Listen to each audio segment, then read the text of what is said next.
I'm Melisa Idris. I'm Sharaad Kuttan. You're watching Consider This, the show where we want you to consider and then reconsider what you know of the news of the day.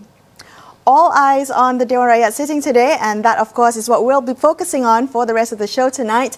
Earlier today, the motion to remove Speaker of Dewan Rakyat Tan Sri Arif Yusof was approved with 111 votes in favour and 109 against. One MP was absent on sick leave, Maximus Onkili, and the Deputy Speaker, Rashid Hasnun, abstained from voting as he was chairing the proceedings. Now, Azhar Azizan Harun, or better known as Art Harun, was then installed without a vote as the new Speaker of Dewan Rakyat. Similarly, Azalina Uthman Said was appointed Deputy Speaker, also without a vote. Now, according to some observers, Art Harun had a rocky first day as Speaker, especially in trying to maintain order in the Assembly. Now, after the session, in his first press conference as Speaker, he was asked by reporters if he had any regrets about the chaotic environment of Parliament, which the reporter described as a zoo. We have a clip. Misal, no lah, bukan zoo. Itu bukan zoo lah. Itu Dewan Rakyat kita kan. So pengalaman yang baik. It's macam orang kata it's a baptism, kan? So it is a good experience. We learn from that experience. Okay, so he's going to use that as a learning experience, a baptism of fire, if I may add. But, you know, so it's not a zoo, but Dewan Rakyat. But there was a lot to be said about the decorum of the Assembly today, wasn't there, Sharaad? Yeah, in fact, if you remember, cast your mind back about 2 years ago when the PH government first came into power, the first few days were pretty noisy. I was myself at Parliament, and I remember, and if you've ever been to Parliament, you should actually go to Parliament to experience it. You'll know that there's speakers everywhere, so that you can't escape what's happening in the Assembly if you're out in the corridors. At any rate, so the question, of course, is what do we want, we as Malaysians want of Parliament? I think that's still a very important question. Right. And we are waiting to see how Art Harun, you know, once trusted to lead the Election Commission, okay. You know, an institution with a lot of problems, now being entrusted with Parliament. Well, okay, so granted it was his first day on the job, and, you know, I'm sure there will be teething problems, as many of us on our first day of work anywhere, but we will look to see how he sets the tone in things, whether he will, you know, not allow for any racist or sexist comments while he is while he is Speaker of the Assembly. And, you know, there was a test case today where we had the Batu Kawan DAP MP, Katsu Rani Patu, who she had sought clarification on why the new selection committee lineup did not have any women, to which then the Baling MP from BN, Abdul Aziz Abdul Rahim, interjected with some racist comments. So the question is how the Speaker, how Art as the Speaker of Dewan Rakyat reacts to this is really going to set the tone, I think, of how his tenure will be like.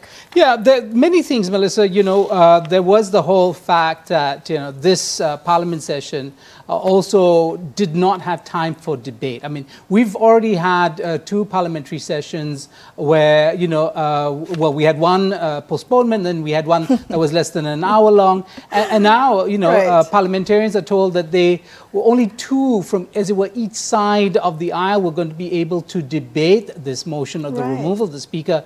As Wan Anwar Ibrahim, made head of the leader of the opposition this morning as well, he said, you know, this is a big issue. Right. And, you know, we need to discuss the merits or the demerits of such a move. But this was not allowed. And it does not augur well, I think, for many observers, right.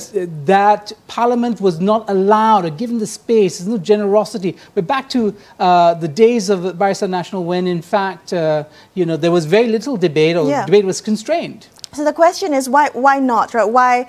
why limit the debate? And you're absolutely right in pointing out the question whether this is seen to be a big issue. According to Anwar Ibrahim, it is. According to the former Speaker Tan Sri Arif Yusof, he says it is, because he says that nowhere in the world is a legislative speaker removed without clear and valid reason. He says no such country has done this except for Trinidad and Tobago, because I think there were allegations of corruption with the Speaker of Trinidad's case. Indeed. So, you know, we're setting records here, but not for the right things, Melissa. No, this is the precedent in the 800-year history of the Westminster system. Yeah. So there you go. Because, you know, remember, we've had discussions with experts on the record of Tan Sri Arif, you know, and asked, well, you know, was he controversial? Was he, you know, the kind of person that, you know, an incoming government would want to remove? Right. In fact, interestingly enough, MP for Kinabatangan, Bung Mokhtar, made a defense of this move, saying that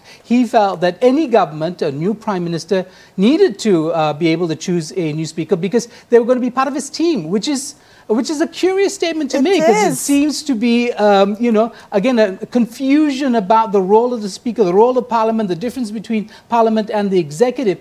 Yet, this argument is being made. I don't know how many in the public are convinced of this. Maybe many are. Is this reflective of how lawmakers think of the role of Speaker in the parliamentary system? I'm curious to know how the current Speaker sees this, or what his thoughts are on this. In fact, we know of some of, you know, his previous, Harun's previous thoughts on this matter. I think he had a show at one time. It was called Art of the Matter Dewan Rakyat Speaker, in which he I think criticized a little bit then speakers 2018 and the role of the Speaker. Yeah, right. So what he done in this a series of discussions about the law and stuff, Melissa, he you know, Pandika Amin Mulia had already resigned because, you know, we had the general election, and he was saying, well, this is what we should be looking at in the coming parliamentary session. It was going to be the first one. He said the first order will be, in fact, to elect a speaker, he says. But then he went on very interestingly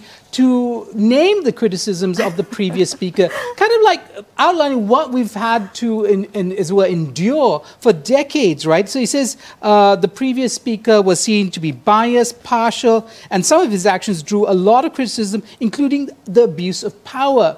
And to illustrate it, he talks about Rule 18, which allows or gives the speaker the prerogative to break, as it were, the order of discussion and introduce an urgent matter. And so when one MDB came up as an urgent matter, he denied the opportunity for parliamentarians to discuss this by claiming that it was neither urgent nor of public interest. And so we've had in the past speakers of the House, Melissa, who, when looking at squarely at something like one MDB, can say it's not of public interest. So the quality of leadership in Parliament through the person of the Speaker, extraordinarily important. Okay, all right, and that's precisely what we're going to be discussing in just a few minutes. Also, looking at the future of parliamentary reform under the new Speaker of Dewan Rakyat. So stay tuned to consider this.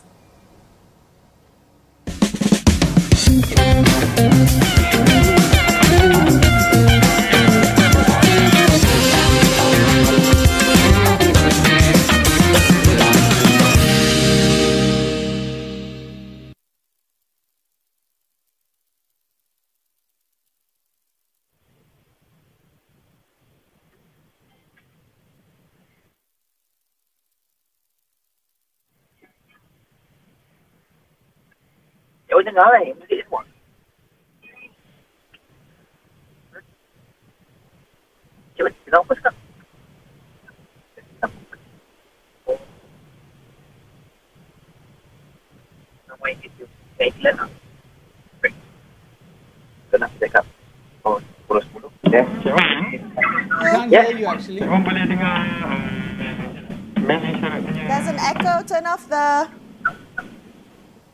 Melisa Sharaad? Yes, sir. What does it mean? Hi, Wan Anwar, is that you? Yeah, Mr. Sharaad, is that you? Yes, Hi. yes, okay, very good. Finally. Yeah, now you're... Thank you. Can I just thank ask you for having me. Would you rather Sharaad we call you... Melisa. Can we ask...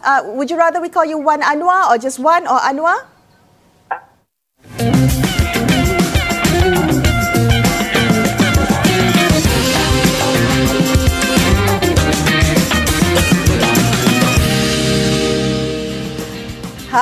watching Consider This. I'm Melisa Idris. With me is Sharaad Kuttan.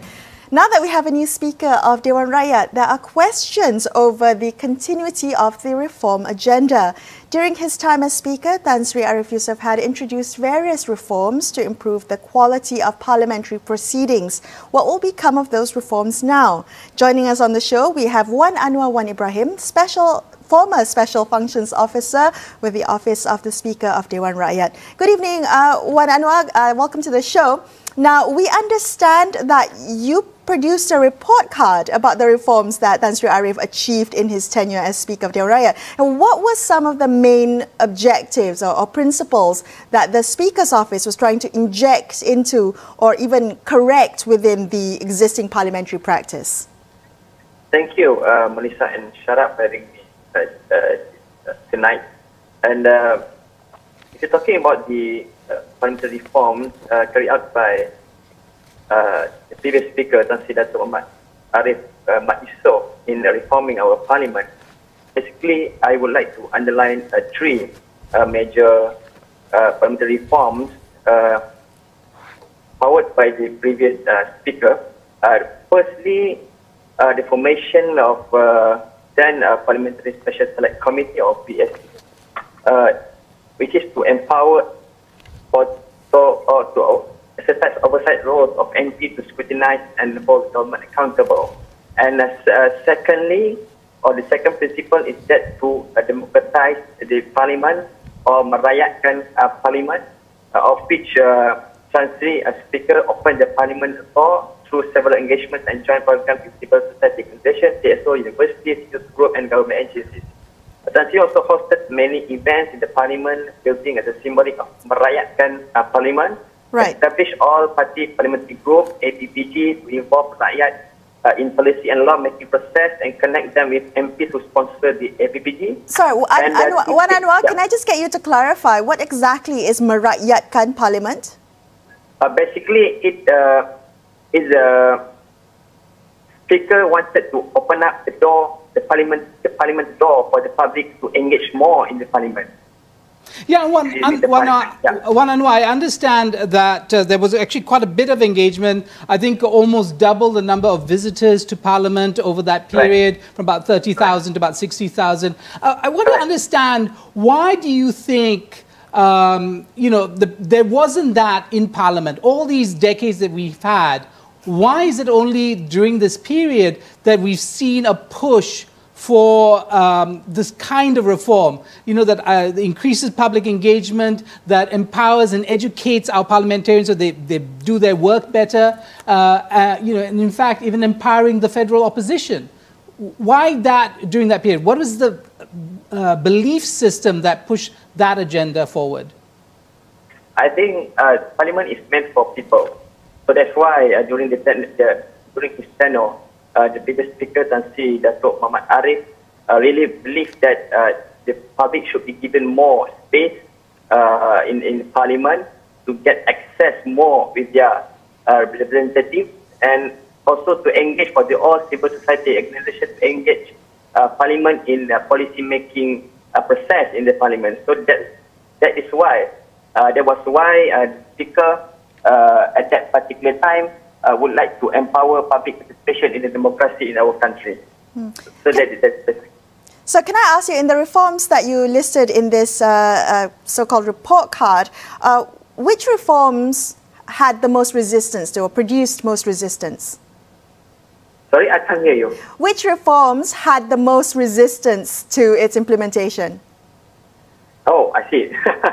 Basically, because I was mentioning about the introduction of this Parliamentary Special Select Committee, of which its function was to oversight and scrutinize and hold the government accountable. And but the thing is, because we have seen in quite a number of cases, there are some restrictions when it comes to the implementation of this parliamentary reform, because of the financial constraints and as well as the manpower constraints by the government, of which we are lack of resources in implementing that. Wan Anwar, of course, you know, this was a term of just over 22 months, I guess 26 months or so. What could have been achieved during that time that wasn't achieved? Were there missed opportunities for parliamentary reform during this Pakatan Harapan period? Thank you, Mr. Sharaad. That is a very interesting question to me. Okay, if you ask about the missed opportunities, I think the first and foremost, the most important thing that the former speaker wanted to do during his tenure is to introduce the improvised version of Parliamentary Services Act 1963, which is to restore autonomy of the Parliament, particularly in its administration, human resource and financial allocation. And as Tan Sri said in PC this afternoon, it's not a special officer to the government or Prime Minister. Therefore, it is important to ensure separation of powers. So why was this a missed opportunity, Wan Anwar? Why was it a missed opportunity? Was it that your office did not work with enough urgency to ensure that this was a reform that was introduced? Yeah, I think we need more independent function as the one of the most important institution in our country, because what we do is legislating law. So I think we should have more freedom to implement our policies, which is not so, tied up by the dictate of the executive. Yeah, I understand, you know, Anwar, of course, many people in government in Pakatan Harapan didn't think they were going to run out of time. They probably thought they had 5 years to implement all that they wanted to do. But I want to ask you very quickly, what happened today, the removal of the speaker, personally, what's your perspective on the removal? What are your feelings about it?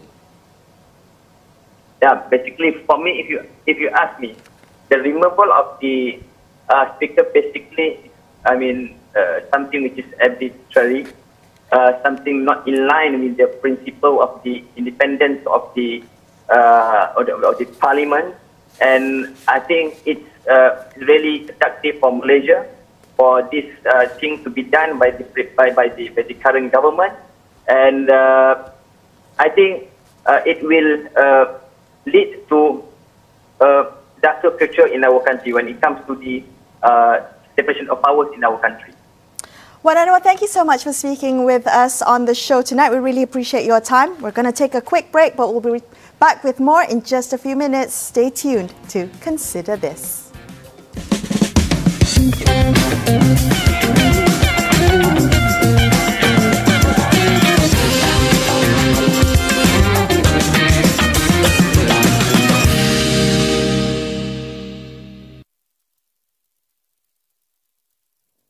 The question about resistance, the question about urgency. Why wasn't it taken? Why was it a missed opportunity? Oh, yeah, yeah. He didn't answer, right? I don't think so. Okay. Ira. Hello, Hi. Ira. Hi. Hi. I don't know if you remember that I can see you, although I can't. Do you remember us? We last spoke in DFM, I think, ages ago. Yeah. Yes, and also I was in Sharaad's show when it was just Sharaad. Oh yeah, that's true. Absolutely. Yeah. All right, stand by, guys. Stand by. Thousands.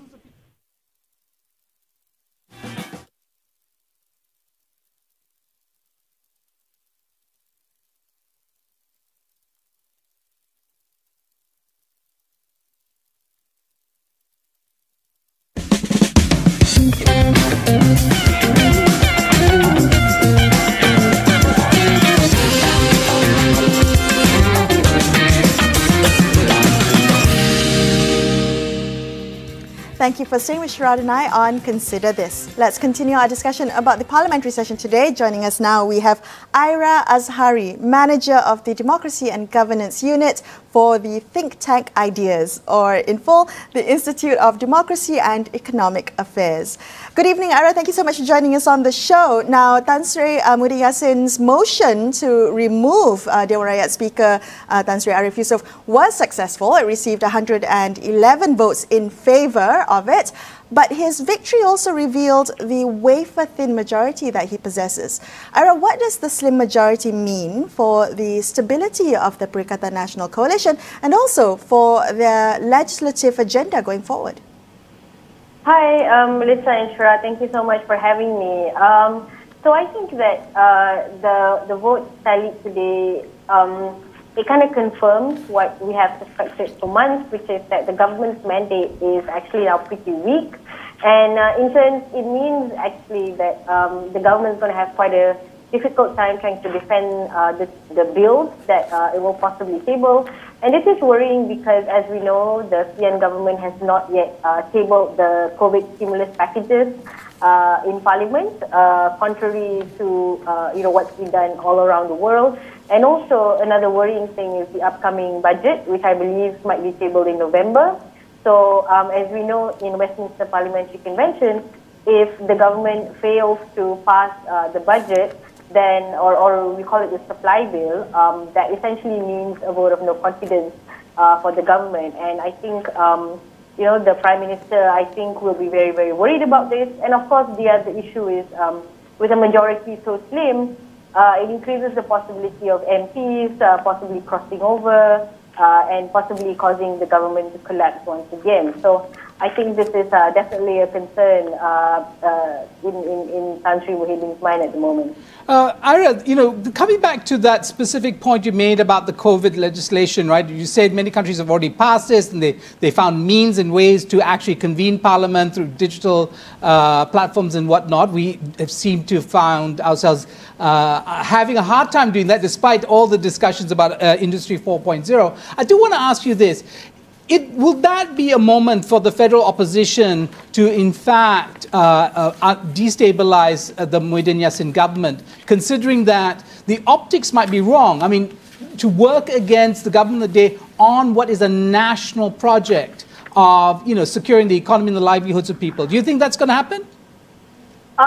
Well, I certainly hope that the federal opposition will put the people's interests at heart and put the people's interests first before anything else, because as we know, the COVID stimulus packages, at the very heart of it is meant to alleviate the people's burdens and concerns at the moment, which we know is getting worse because of the situation at the moment. So I don't know. I mean, as much as it is tempting for the opposition to try and defeat the supply bill, the COVID stimulus packages, I do think that, for the sake of stability and for the sake of the rakyat, the opposition will be a bit more practical in that sense and probably try to show their dissent in different ways, I hope. Yeah. Ira, there's also a very interesting concept. If you read out, the noise is not coming just from across the aisle from supporters of the former government, the Pakatan Harapan, but also from those within the so-called PN plus government. That we've heard very strong voices about the wafer-thin majority. There seems to be a push, perhaps, for an early election. Do you think that this, now that we have the number, it's at 111, that those voices will grow stronger?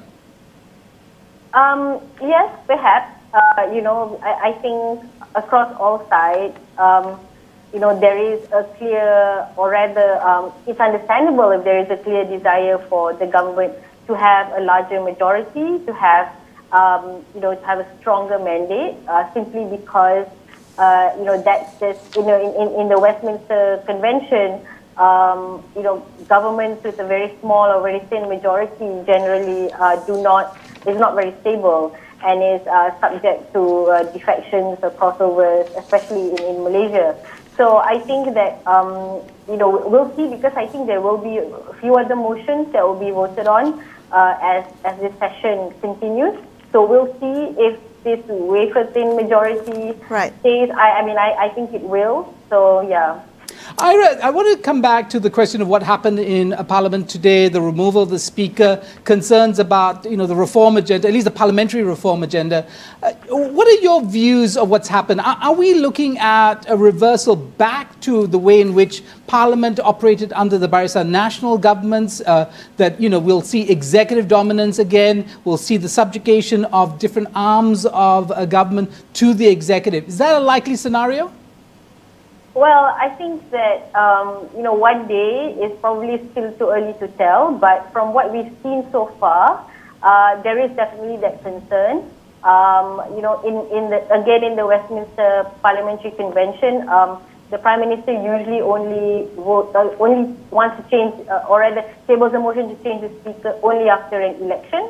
As we all know, there hasn't been an election, so there has been certain conventions that's already not been adhered to. So I think what we've seen today is a cause for concern, but I do hope that the longer-term goal, I think, is to ensure that the parliamentary reforms that's been started by Tan Sri Arif will be continued by the new Speaker. What are some of the parliamentary reforms that you'd like to see continue? What are you concerned about may not be continued? Yeah, I think, many people have said this, but I think the parliamentary committees are extremely important. I hope those will be continued. I hope the practice of having the opposition lead the Public Accounts Committee will be continued. And I think Tan Sri Arif wanted to set up even more committees to shadow more ministries, and I think that's extremely important. And I think in general, just shifting, or rather, putting Parliament's role back in its proper place, which is to debate on policy and laws, and not what we've seen today, obviously. Yeah, Ira, I mean let's talk about debate, right? About the commitment to debate, or the value that we place on open debate. Today we had a restriction on who could debate this removal of the Speaker. Does that augur well?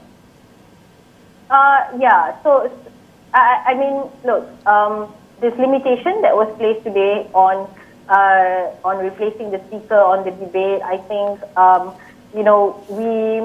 that might be a sign of things to come, and how Parliament will be convened after this. I hope it's not, but if it is, then I think it's a worrying sign, because I think the role of a Speaker is to act as a referee, right, and to ensure that both sides get equal time, gets equal representation, and gets to say what they need to say. And primarily that is his or her role, to be strictly non-partisan and fair in their deliberations. Well, you're absolutely right. It's day one, so we'll have to watch the rest of the proceedings to see what kind of tone the new Speaker sets for the Dewan Rakyat. Thank you so much, Ira, for speaking with us tonight. We really appreciate your time. Okay. That's all the time we have for you on this episode of Consider This. I'm Melisa Idris. And I'm Sharaad Kuttan, signing off for the evening. Thank you so much for watching. Good night.